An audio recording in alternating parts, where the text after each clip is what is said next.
Hello there, welcome to the Saroy channel. I'm so delighted that you've joined me this evening, and I want to send my love to anyone in North America, Canada and the rest of the world. Welcome to the Saroy channel. And I particularly want to send my fondest love to all my subscribers who I do believe are the most extraordinary people. I just thank you so much for your amazing support, and you guys are just so awesome. You really are in a league of your own, and I just thank you so very much. The story tonight, I know you're going to love. It's a kind of controversial sort of story because it borders on the supernatural. And all I can say is that there are so many people out there who have actually physically seen a Bigfoot vanish before their eyes like a ghost. And this could be a plausible explanation for why this might happen, if you are a believer in the supernatural. So let's get started. You're going to find this story of interest, I'm sure. My name is Iris, and I live in northern Utah, which is considered one of the most paranormal hotspots in North America. So much has been seen here that truly defies natural explanation, and 1 out of 3 people in this part of the world report having experienced something that borders on the supernatural. I live about 124 miles from Salt Lake City and pretty close to the original Skinwalker Ranch, which I imagine many of your listeners have heard about before. This was a place where the most horrific experiences happened to the original owners, which caused them to vacate the property for 7 long years. Then the place was bought by Terry and Gwen Sherman in 1994, and they moved in with their 2 children and began to experience strange phenomena themselves, like UFOs, wormholes, vortexes, cryptid-like creatures, cattle mutilations, and mysterious orbs of various kinds and sizes, and the list goes on. I gather their stories have turned the heads of some of the world's most hardened skeptics who will never be able to understand the phenomena that occurred at Skinwalker Ranch. My own personal Skinwalker Ranch type story started around the year 2000, when I moved into my very own small ranch of only a few hundred acres, which is minuscule compared to other ranches in this part of the world. I had never believed in the paranormal before, but after moving into my new home, strange phenomena start to happen almost immediately. The hardened skeptic in me refused to believe what I was seeing and hearing until I could deny it no more. My home is situated off one of Utah's dusty roads, and the property has sprawling green pastures and wild thickets of woodland, as well as a beautiful creek set against a high ridge on the northeastern part of the property. It all began when I started renovating my home that was in a state of disrepair, which was one of the reasons I got the land for such a song from the previous residents. Well, that was what I was led to believe at the time, but now I can't say I'm that sure about that. My property was an old Victorian-style home that was built in the year 1810. And while I wanted to preserve some of the beautiful Victorian features of the home, like the mantels and large fireplaces, the glorious staircases and some of the intricate ceiling work, there were other areas of the house where I chose to add my own modern touches that were still keeping with the Victorian style. You're probably wondering where my family was when all this stuff was going on. My husband and children were still living in Portland and were waiting for the renovations to occur and be finalised before they finally moved in. I'm a potter by profession, and so I also needed to build my own pottery studio on the premises as well. I organised workmen to fix up the place, and as soon as they started, they complained of hearing disembodied voices and occasionally being touched by strong unseen hands. They also claimed to have the feeling of being watched all the time. And worse still, some of their tools would go missing, only to be found in the most bizarre places a couple of days later. Then one day one of my workmen told me something very strange. He said that he had seen a wormhole or a portal open up over the upper ridge near the creek when he was taking a break, and he said he saw 3 Bigfoot-like creatures coming out of this vortex. He said it looked like these creatures were coming into our reality from another dimension. He had watched them walk up the ridge, and he said they were utterly enormous. I looked at this man like he was completely off his head, and he scuttled away, clearly regretting what he had told me, and I noticed he was exceedingly embarrassed. You see, I do not believe in ghosts, nor in Bigfoot, nor in alternative realities, nor in the supernatural. So anyone suggesting that something was real, if I could not see it, well, as far as I was concerned, they were as nutty as a fruitcake.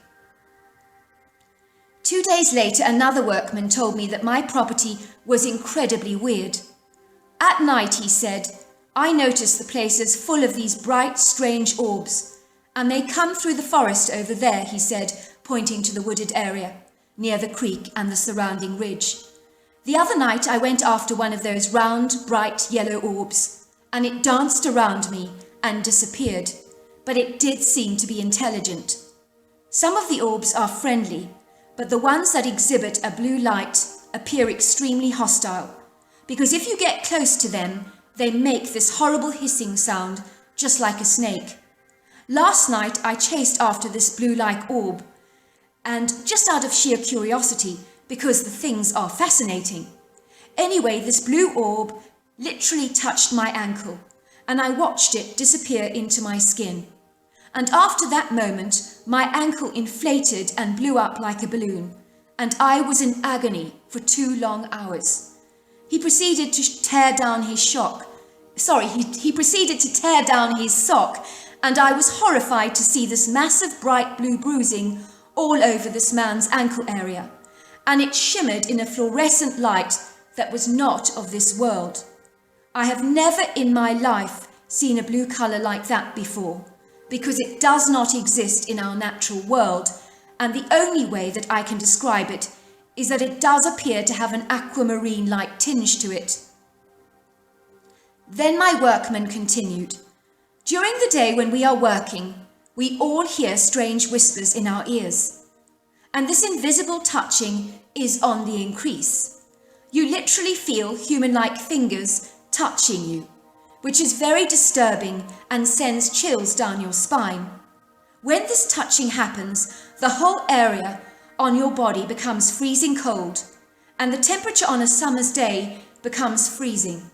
You literally can feel where the cold spot begins and ends, almost like the freezing spot is encased in a moving cloud of some kind that is invisible to the naked eye.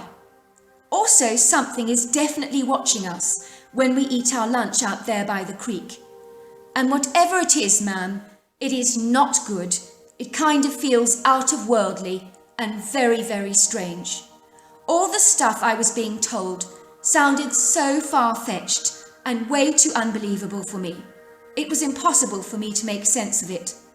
But one night when I was sleeping in my newly renovated bedroom, I saw the largest face staring at me through the window with a very menacing look and large red eyes that literally glared at me.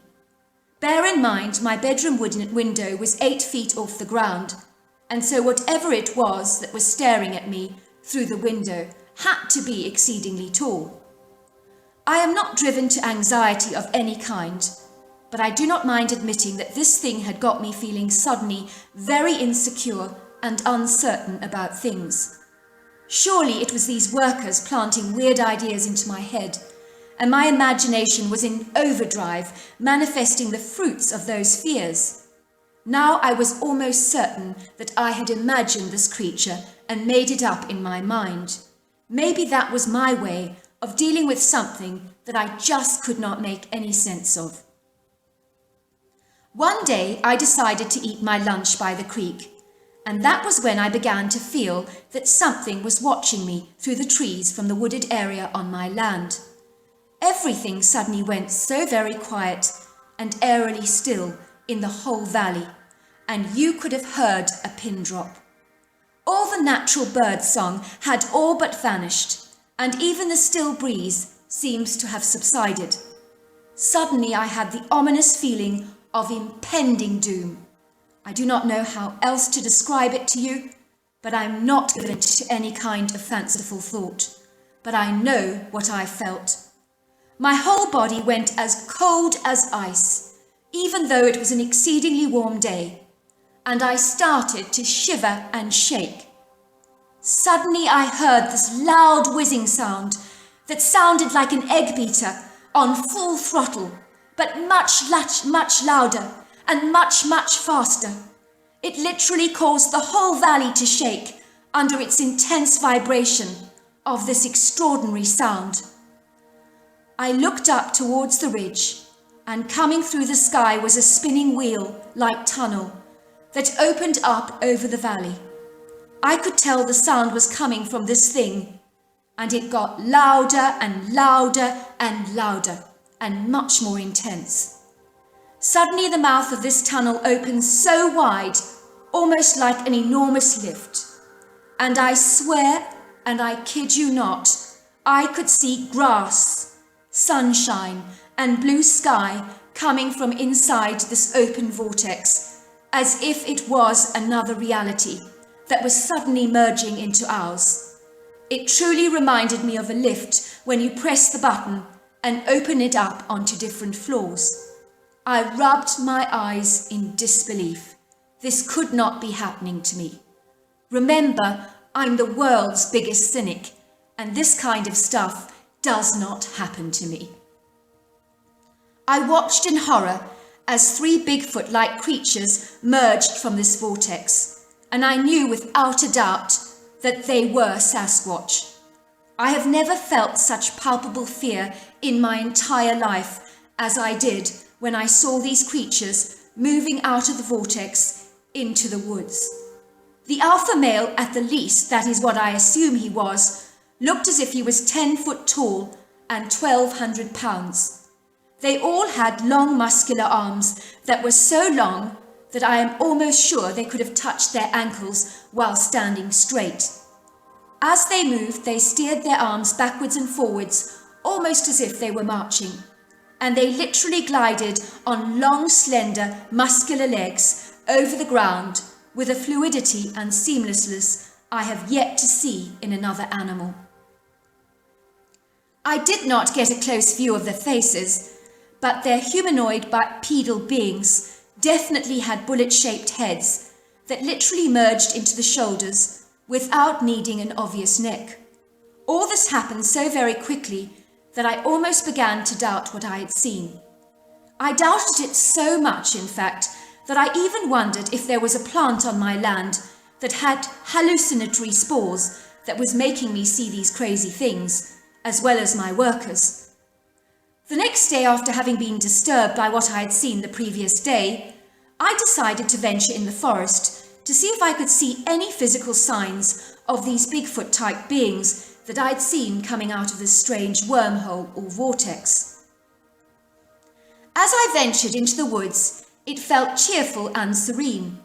I saw squirrels dashing up the branches of several large tree trunks, and a couple of ground grouse, and even a few white rabbits hopping around here and there. It was so beautiful in the woods, and so peaceful, and there were open spaces everywhere, almost as if the previous owner of the property had cleared out a lot of the rambling thicket and underground debris, so that the woods were spacious and airy, with lovely shafts of sunlight twinkling and dancing through the trees. I noticed that many of the trees were exceedingly old and had been left untouched for many years. Some of those trunks were absolutely enormous. I also saw strange tree breaks in various parts of the woods that must have been done by something large. There was no way a human could snap such a weighty tree branch like that, I thought. It was a while before I came across an exceedingly old, rusty trailer that someone had lived in a long time ago. It had once been a red colour, but had rusted all over and appeared to be very, very, very old. I looked inside the trailer and the whole floor was covered in nesting material, and it smelt rank. The smell was sulphurous and a little like rotting egg, and that's the only way I know how to describe it. Suddenly everything went very, very quiet, when only moments before the forest was alive with animal activity and sounds. It was then that I heard the sound of something very heavy galloping through the woods like a horse, but the sounds of those feet were thunderous and intimidating. I knew this thing, whatever it was coming towards me. My heart started to race through my chest and I began to panic. But it was too late because this thing was standing yards away from me and it appeared not to be happy to see me. It was the alpha Bigfoot that I'd seen coming through the portal the previous day. At close quarters, this thing has got to be the most terrifying creature that I have ever seen in my entire life. I have been up close and personal to a tiger in Thailand before. I have stroked a tame lion in Africa. But this creature, whatever it was so scary. And those other creatures from other parts of the world appeared like pussycats compared to this thing. The creature had the scariest eyes that I have ever seen. They were hostile and angry, and I got the distinct impression that this Bigfoot wanted to kill me. I could have been wrong, of course, but that was the impression I got. I saw the mouth curling back to reveal the largest human-like teeth that I have ever seen, and then this creature let out the most thunderous roar that was so terrifying it literally went through my whole body and appeared to be physically incapacitating and disorientating over me.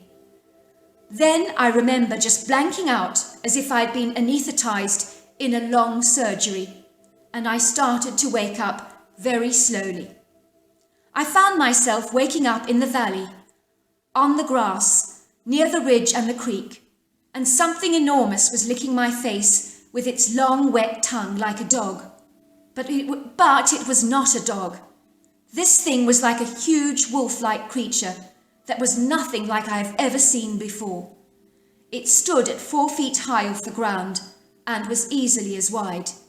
It had the wolf-like head of a wolf and the body of a wolf.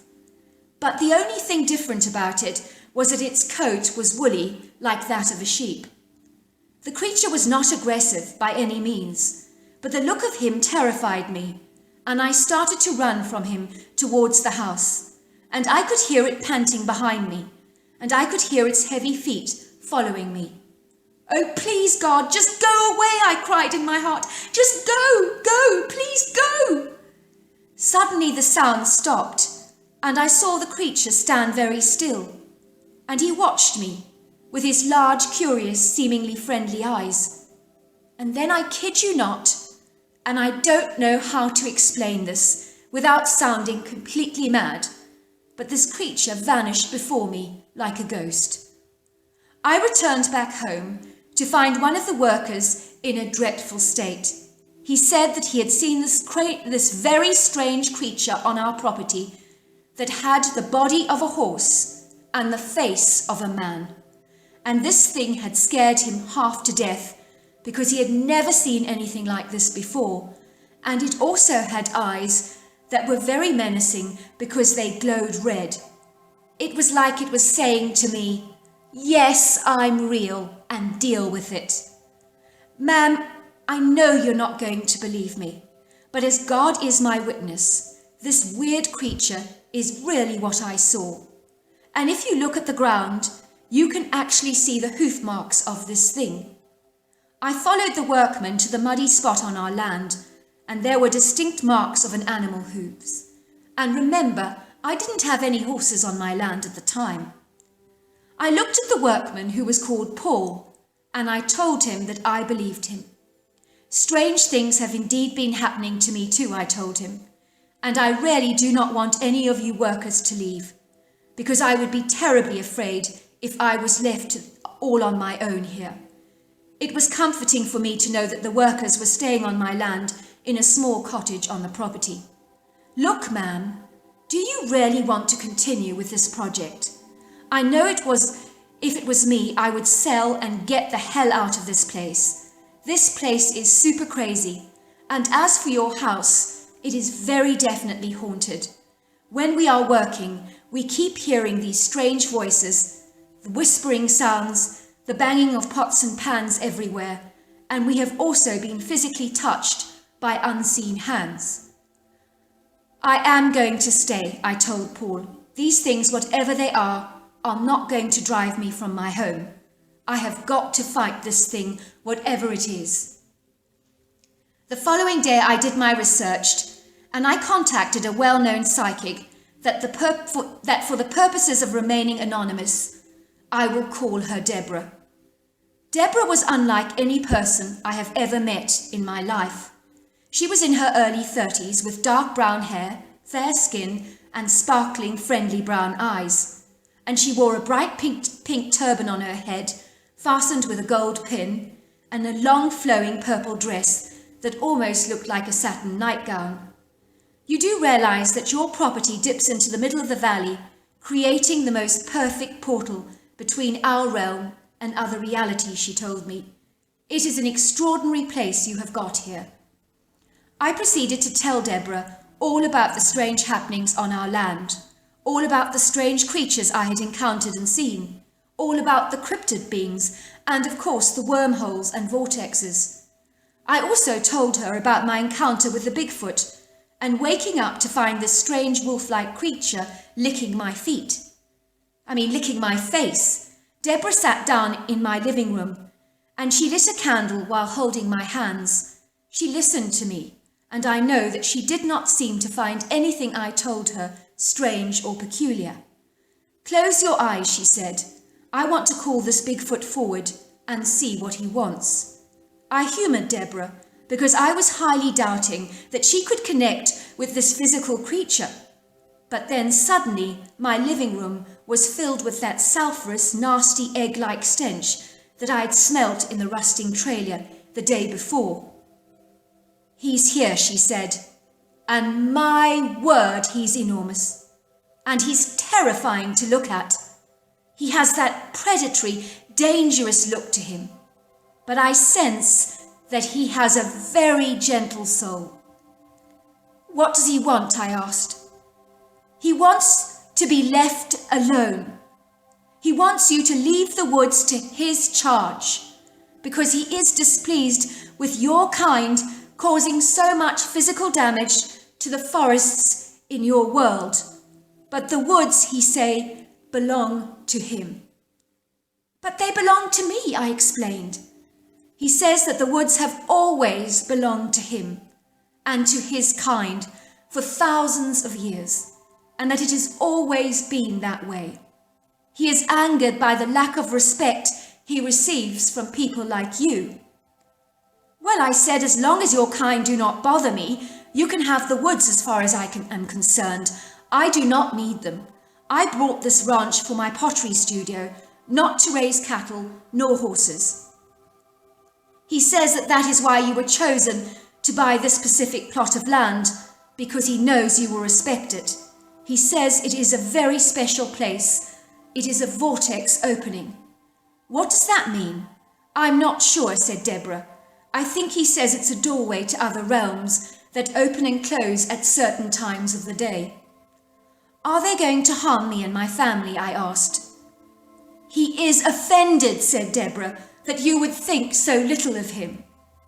I was told by Deborah that the Bigfoot had sent me out of the woods once I had fainted from the shock of my encounter with him. He had asked the wolf-like creature to watch over me as I lay recovering from my shock. He knew that humans were comforted by dog-like creatures, so that was why he sent the creature to you as a source of familiarity and comfort. He apologizes for appearing to terrify you. He realizes that he's a big, imposing creature and can be intimidating, but he does say that he means you no harm. I also learnt from Deborah's psychic revelations that the horse-like creatures with the human faces were sent to watch over the land and observe changes, because it is an area where a portal needs to be protected. As for the ghostly activity in my home, it was apparently caused by the renovations that had disturbed an owner that had lived on the land and in the house during the Victorian era. He was upset about the modernisation of the property. "His name is Mark Cotton," said Deborah, "and he used to live on this land. I have asked him to leave you well alone, and he has agreed. He would like you to replace his headstone that has been dislodged under the oak tree to the left-hand side of your property. So that is my story. I did indeed find the gravestone of Mark Cotton that had been buried beneath layers of soil and had fallen flat on the ground. I decided to purchase him a brand new gravestone because the original one was very damaged and you could barely see his name on the stone because it had weathered away so much from age. I put his name on a new stone with the words, 'Rest in peace, precious, beautiful soul' underneath it. I conducted a tiny service with the priest and a couple of workmen for Mark Cotton regularly, so that with a couple of workmen for Mark Cotton. On my land, I regularly put flowers on the plot to let him know that he will never ever be forgotten. The activity on my property died down almost immediately, and the workers were no longer being bothered by paranormal experiences. As for the Bigfoots in our forest, I have respected their territory, and I never go in there, although from time to time I do hear wood knocks, whistlings, whooping sounds, and as well as other animal calls.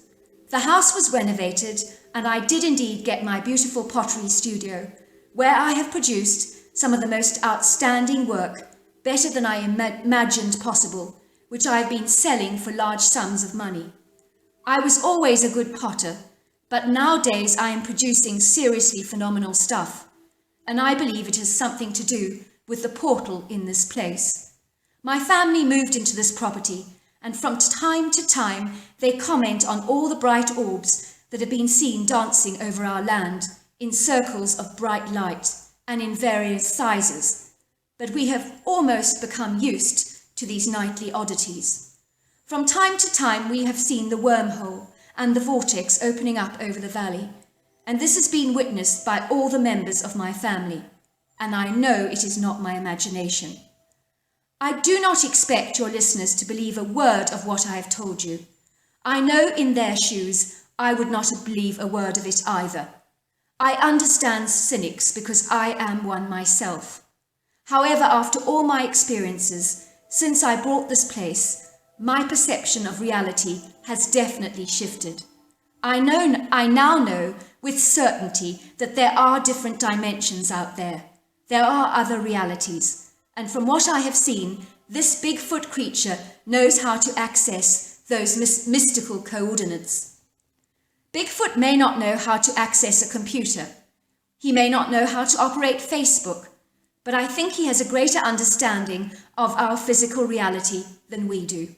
He may wonder how we access this invisible web of communication all over our globe, but I wonder how he accesses those wormholes and vortexes into other realities. So there you are. That's my story.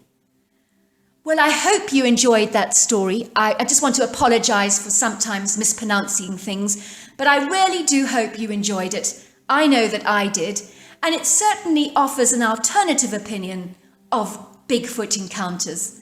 Until next time, goodbye and good night.